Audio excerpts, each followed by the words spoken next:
Hello everyone and welcome to another episode of American Classic Tour TV. I'm your host JD Conroy. On today's episode, we're going to explore America's most unique cultural city. But before we get into today's episode, I want to let you know that we are offering a special Tour TV discount to you because you're tuning in today. If you sign up for any tour that I preview in today's episode, by the date that's listed on this screen, you'll receive $200 off on your reservation.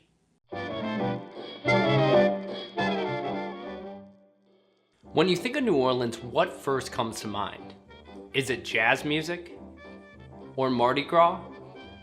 Or maybe it's the crazy parties on Bourbon Street? While all of these things are important cultural symbols, New Orleans is more than just jazz music. It's more than Mardi Gras, and it's definitely more than just crazy parties on Bourbon Street. I would argue that New Orleans is America's most unique cultural city. Located at the mouth of the Mississippi River, New Orleans was of strategic importance as a military and trading port. And because of this fact, it was traded back and forth between nation-states jockeying for access to this crucial port. New Orleans was founded in 1718 by French colonists who controlled the area until 1763, when, after the Treaty of Paris, the Spanish gained control of New Orleans. The Spanish controlled New Orleans until 1800 when it was ceded back to the French. In 1803, the French actually sold it to the United States as part of the Louisiana Purchase. Now, during this early colonial period, it wasn't just the French and Spanish who inhabited the city of New Orleans. Other cultures came and left their imprint on the city as well. The English were always in the mix, jockeying for this port, ruling it for brief periods, and they left their imprint on the city. Through the slave trade, cultural traditions of Africa made their way to New Orleans. Due to its proximity to the Caribbean, New Orleans has attracted many cultures from the Caribbean over the years. Another interesting twist in New Orleans colonial history came as a result again of the Treaty of Paris in 1763. The English gained control of the Canadian Maritime provinces, which at the time were known as Acadia, which were controlled by the French. There was a group of, I would say, former French colonists called the Acadians living there at that time. They kind of had developed their own culture.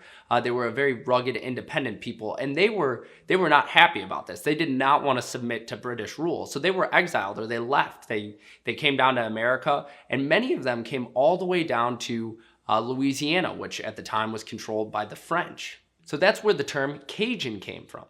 Acadian slowly morphed into Cajun. So as you can see, New Orleans is like the ultimate example of a melting pot. All of these cultures, French, Spanish, English, African, Caribbean, Acadian, and American, all blended together to create this new, vibrant culture. And today you can see living expressions of this melting pot first and foremost in New Orleans Cajun food, which mixes elements from traditional French, Spanish, and Caribbean cooking to create some tasty dishes like jambalaya, gumbo, and more. A second place where you can see the imprint all these different cultures left is in New Orleans architecture. Its famous French Quarter is home to beautiful French style of architecture.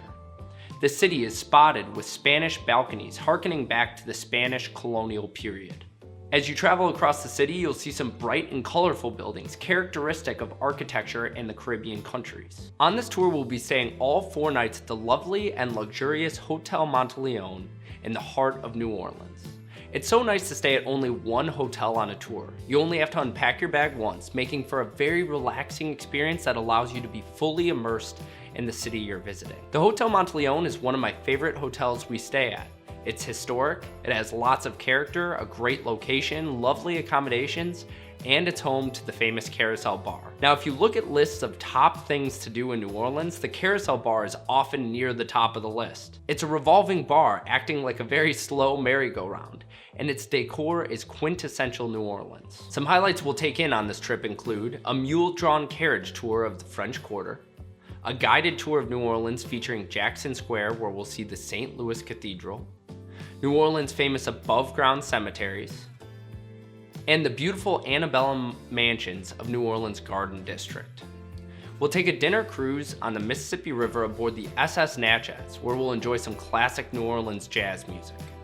We'll visit Blaine Kern Studios, where we'll learn how Mardi Gras floats are made, walk among towering figures of fantasy, Marvel at the skill and technology that animate mega floats, and acquire an insider's appreciation of the history and traditions of Carnival. We'll enjoy beignets at the famous Café du Monde, savor lunch and a demonstration by Creole and Cajun experts who will teach New Orleans specialties and season them with history, tall tales, and trivia.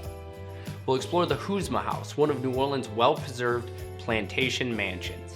We'll visit the National Museum of World War II, one of the best museums in the entire country. That's our tour of America's most unique cultural city, New Orleans. So there you have it, folks. That's it for today's episode. Remember that if you sign up for any tour that I talked about in today's video by the date listed here on the screen, you'll receive $200 off your reservation. We anticipate that this tour will sell out soon, so if you're interested, don't delay. Call 847-548-3333 to make your reservation today.